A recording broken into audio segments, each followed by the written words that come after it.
Max, how you doing? Alright. What's up, brother? Hey, congrats, bro. Thank you very much. Congrats. I watched it. What do you think? Bro, you're an animal. Thanks, brother. I get the impression that Ilia Topuria is not necessarily under your skin, but some of the things he says kind of confuses you more than annoys you. Would that be accurate? Yeah, I'm more confused about everything that he's saying about me not wanting to fight him, me getting forced to fight him. The dude just, I mean, he got me out here feeling like how he looked after my Gaethje fight. So it's crazy. Do you get the impression, right, he's clearly a confident guy, he clearly believes in his skills, but do you think when he's talking about, I'm going to fight for the lightweight title, then the welterweight title, and Max is going to be easier than Josh Emmett, do you think he believes what he's saying, or is he trying to sort of build himself up so he gets that confidence? I think, I mean, I don't know, bro. His mind is very interesting. I couldn't answer that question for you, to be honest, bro. But if that's what it takes to be the best version of himself come Saturday night, then so be it. You know, he can talk all that talk he wants, because at the end of the day, he still got to see me in 3 days. Out of all the things he said, is the whole I'm going to point at the floor in the first 10 seconds thing the one that kind of makes you roll your eyes the hardest? Yeah, because it just makes no sense, you know. At the end of the day, to me, I don't think he deserves. You got to earn that right. I don't think he deserves that right. With him being, I mean, you know the guy that he's copycatting. This guy's a copycat. You know, down to the tattoos, to his aura, to the way he's approaching fights. The guy's a copycat, and you're best friends with the guy he's following. So, trying to copy. So, at the end of the day, I think you got to earn that moment. And I believe he had that. He could have earned it with Josh Emmett in their 5-round roar. Josh Emmett was trying to swing. If you guys can go back to that fight and watch what happened, when Josh Emmett was trying to swing, someone shot and someone hold someone down for the rest of the fight. So I think the moment needs to be earned, and he's just trying to steal stuff. You know, he's already trying to steal one person's aura, and now he's trying to steal somebody else's thing. So it's amazing. He's clearly a good fighter, right? No one does that to Volkanovski if they're not a good fighter. But you, in your career, fought Aldo, you fought Karyn, you fought Volkanovski, you fought the best of the best in this division's history. When you look at Ilia as a fighter, how does he rank up against those names? Or do you still think he's kind of unproven? I mean, he's an animal. He's good, you know. A lot of people forget that when he came into the UFC, he got brought in as a grappler and wrestler. That's what he was. And he came into the UFC, started knocking dudes out. His boxing is nice. As a fighter, you cannot be a hater and say he's not good, you know. Is he proven? He did what he had to do when he had to do it to get to the position he has. So there's no disrespect to that. But you get to see me come Saturday night, so that should be fun. And the last one for me, you obviously bumped into your old rival Alex this week. Is that kind of a fun one where, like, you guys had a great trilogy, but it almost feels like that chapter might not be over yet, so it's not time to sit back and look and reflect together yet? Are we still like, there's still some future here? Yeah, for sure, you know. The dude got 3 on me. I gotta get 1, bro. I gotta get 1. So at the end of the day, it's always respect with Alex. It's always respect with anybody. You know, it takes a certain type of human being to go out there in the octagon and to share that octagon with. So, you know, with Alex, it's always respect. With most of my opponents, it's always respect, you know. Max over here. Jose, go ahead. Just going back to what you were saying about how Ilia is a beast and comparing him to your past opponents, you know, he keeps using this phrase like, I bring the next evolution of mixed martial arts. That's what he's saying about himself. When you actually break it down, do you see things that he's doing differently that people weren't doing years ago, or is that just something you think he's saying to kind of build the fight? I mean, it's probably something to bring the fight, to build the fight, because I don't think he's doing anything different than people, you know. I mean, everybody strikes, everybody wrestles, everybody judos, Greco-Roman, whatever you want to call it. Everybody does this. It's mixed martial arts, you know, and he's putting it together pretty well for himself. But I mean, like he's saying, this new generation. I'm only a couple of years older than him, so you know, I've been here, done that. Like I said, a lot of people keep forgetting how young I was. You know, like I said, when I think ESPN posted it. When I was his age, I had like all my title wins and title defenses already. So that's just how that goes. Title fight aside, and the hype around this fight, after UFC 300, there were a lot of journalists and fans. They kind of circled this fight as their most anticipated fight for the rest of the year, right after UFC 300. You guys weren't even booked yet, so do you kind of take that as do you take pride in that even though the fight wasn't booked, like people were like, John Jones still hadn't fought yet, and Pereira hadn't done his thing yet, but people were still circling this fight as like the one that they wanted to see. For sure, man. When your name is put up against guys like Alex Pereira and John Jones and people, and these guys are still fighting. There was fighting this year, there was gonna have fights this year, and when you put those names against our names and they said this is the fight that everybody wants to watch, I mean, that's pretty amazing, At the end of the day, I'm just stoked to be talked about in that sense. And when Alex Volkanovski did his breakdown of this fight, he said that he's not sure that Ilia can fight through being uncomfortable with you. He kept using that word, if it gets in the later rounds, Max can make this uncomfortable. Is that how you see the fight playing out? In the later rounds, you can kind of take him out of his element and make this fight uncomfortable? Yeah, I mean, we see what happens. You never know. You never know what can happen. Your boy been touching people on the right spot and been putting them down. So that's always fun. And at the end of the day, we see what happens. I know he talked about his cardio. He believes he has cardio, but most of the time his cardio is outshining the opponent's cardio because he's hurting them early in their fights. And the beautiful thing is, guys, I just can't wait, man. I can't wait. It's going to be something special. Tune in Saturday night. And last one for me. I'm sure you saw it, but Power Slap champ, Crazy Hawaiian, told the story about how you stepped up on him when he was a senior, when he was too high in class. Yeah. Is that how it actually played out? Brother, I was just trying to learn, bro. And I didn't say shut the hell up. I said some other words. And we had some other words. And I was training already. They knew who I was. He has a younger brother that was my friend. So I think that probably helped too. But I was just trying to learn, bro. Bro, please shut the hell up. And I was just like, bro, I'm in class. I'm trying to learn. Be quiet. And we know he was older. It's like, bro, you're down here for a reason. Shut up. I'm trying to learn in class. Leave me alone. Was he still that big at the time? Oh, bro, he was huge, bro. He was huge. Maybe a little bit smaller, but he's still big. And I was much smaller, bro. I was like a 135 or 125 or soaking wet. So that's crazy. Max, right here. So I was at the UAE Warriors event last night, and there was a Gracie member fighting on the card, and he was losing 2 rounds, and in the third, he pointed to the center of the cage, and then about 30 seconds later, he was butt scooting in that same area on the cage. I just wanted to get your thoughts on that, and can we set the record straight on how you're allowed to point to the middle and what circumstances allow this? I mean, everybody can point to the middle, bro. It is what it is, but what you're gonna do to the middle, if you're doing it because of the way I'm doing it, you cannot step back. You gotta go in there and step in the fire and throw. But who knows, bro? Some people they point it down and they shoot after. Maybe that's their secret move, or point it down and booty scooting now. So that's pretty cool. I'm curious, do you think this win, if you get this title back, will be more meaningful than the first time around, just given the time in between the title reigns and everything you've had to overcome to get back here? Never. I mean, I don't know for you guys, the way you guys look at my career, but personally, fighting a guy who I stood idolize and what he's doing, the dude is still fighting, bro. What the hell? Does he age? I mean, I saw somebody talking about how they might be lying on his age, and he's still moving like that. It's just crazy. And to fight the King of Rio in Rio, to win it the way I did, nothing's gonna ever top that moment for me.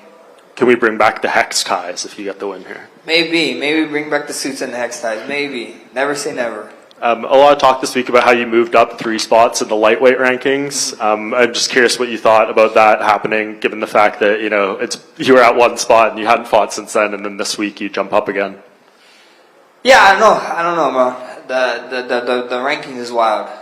It doesn't matter unless you got the belt. So it's cool moving up, this and that, being in the pound for pound and everything. But if you're not first, you're last, I guess. If you have 2 belts over your shoulders after this fight, is it going to be a tough decision to decide which one you want to defend?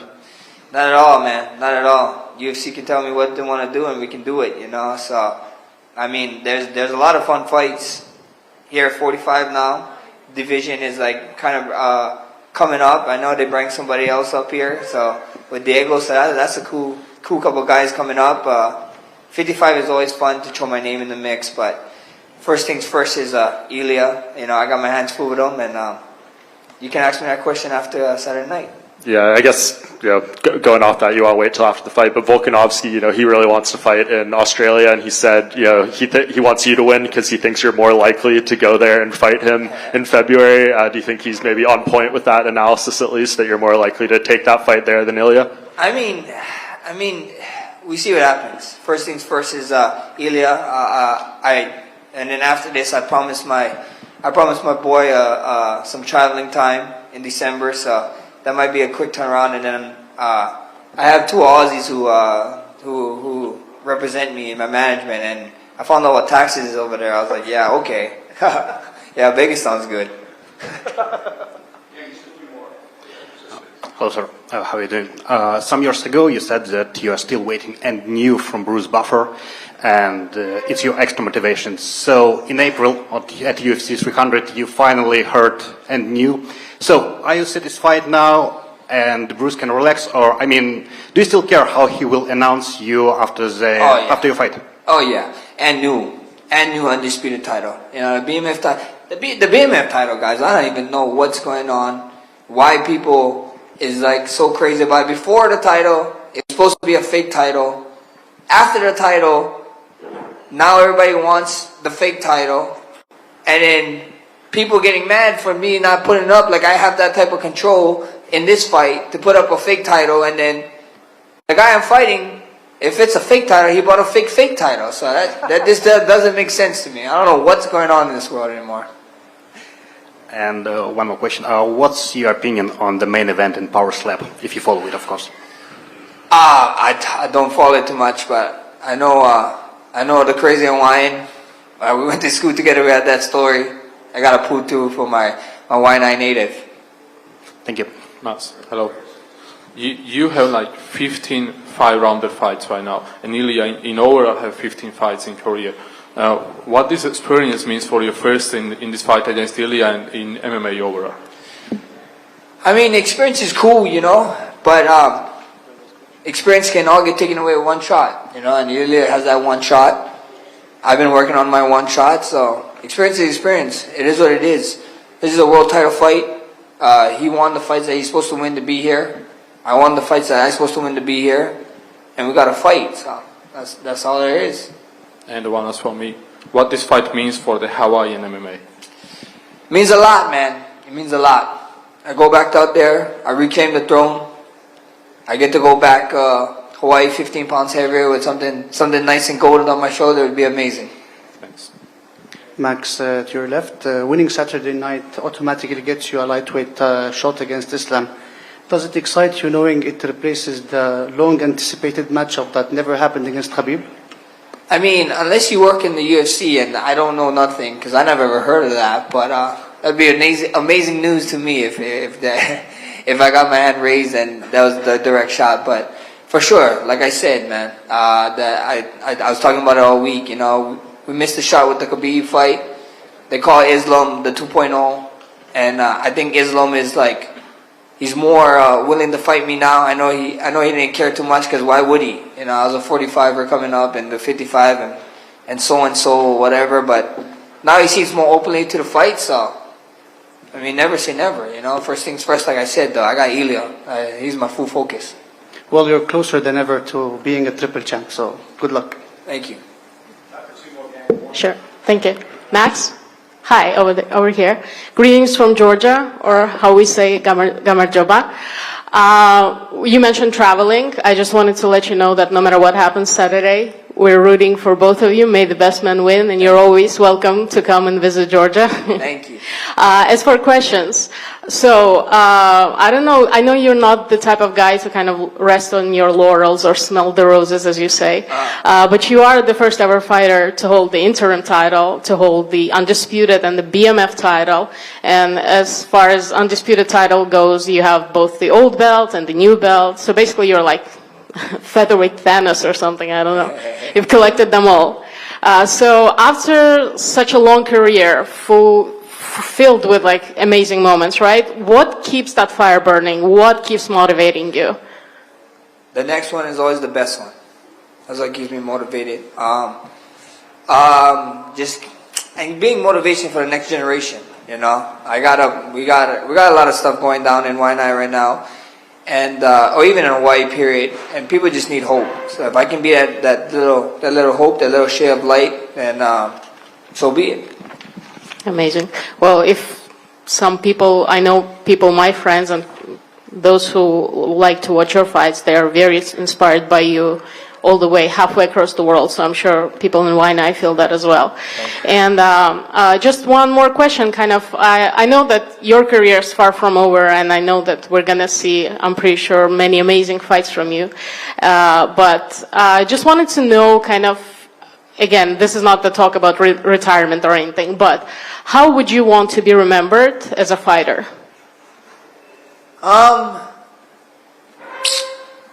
Actually, not even as a fighter. I just want to be remembered one of the greatest people.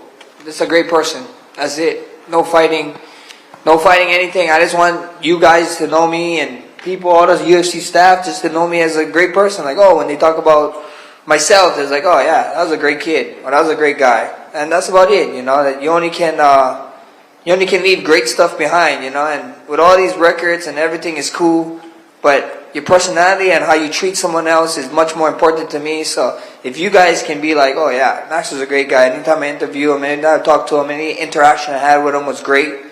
That's more than enough for me. I think mission is accomplished. Thank you. Thank you. Max, right here. You're a guy that's always kind of taken care of yourself. You've limited the hard sparring and things like that. Just a question about Tua Tagovailoa recently. He's kind of come out and people have asked him, are you going to wear the Guardian cap? And they've talked about his health and things like that. And he said, I'm not going to wear it for personal reasons. Just wanted to get your thoughts on that and like younger guys in not only MMA but contact sports taking care of like their mental health and dealing with concussions and things like that. Yeah, I mean, Tua's Polynesian, bro. He's Hawaiian. So that there goes why he wants to do that. And he's an animal, bro. And I mean, bro, the dude is worth so much money. They got to be knowing what they're doing, you know. And the main thing I would say to what you're talking about is take care of your guys' brain. Try and find brain health. Learn about brain health and do the right things. You know, you only get one brain, guys. You only get one brain, and once that thing starts deteriorating, it's not like anything else where you can grow it back. So be smart. Go see specialists. Go see doctors. Go do research on your own brain health and take care of yourself. Because at the end of the day, that's what it is. You know, you wanna be able. I don't want to be a vegetable when I grow older. Especially with all these, everybody keep talking to me about how much times you got hit and blah blah blah. Brother, I take brain health so serious. People will never know. After my career, maybe I'll talk about it and all this stuff that we've been doing. But take care of you guys' brains. Do you guys' homework. Get on it and be smart. Hey Max, back here. You spoke a little bit about the BMF belt, and let's be honest, you've given that belt real lineage now, especially with the performance that you put in against Gaethje. Another person who is pretty BMF in my opinion, Dan Ige, taking Lopez on 4 hours. What do you think of the idea of a Hawaiian v Hawaiian BMF? That'd be amazing, right? Two Hawaiians at the top of it, the pinnacle. Two warriors. I mean, it'd be cool. In Hawaii. In Hawaii, that's probably not going to happen. That's something that it's not a UFC problem with Hawaii, guys. It's a Hawaii problem. I don't know what's going on in Hawaii. I don't know why they give us so much hard times. When I had the belt and we had opportunities to do it, but it's an Hawaii thing, bro. It's a Hawaii thing. But next big thing would be probably in Vegas. But with that, two Hawaiian fight for a BMF belt, I couldn't see something more fitting. That'd be funny. Best of luck, champ. Thank you. Thank you.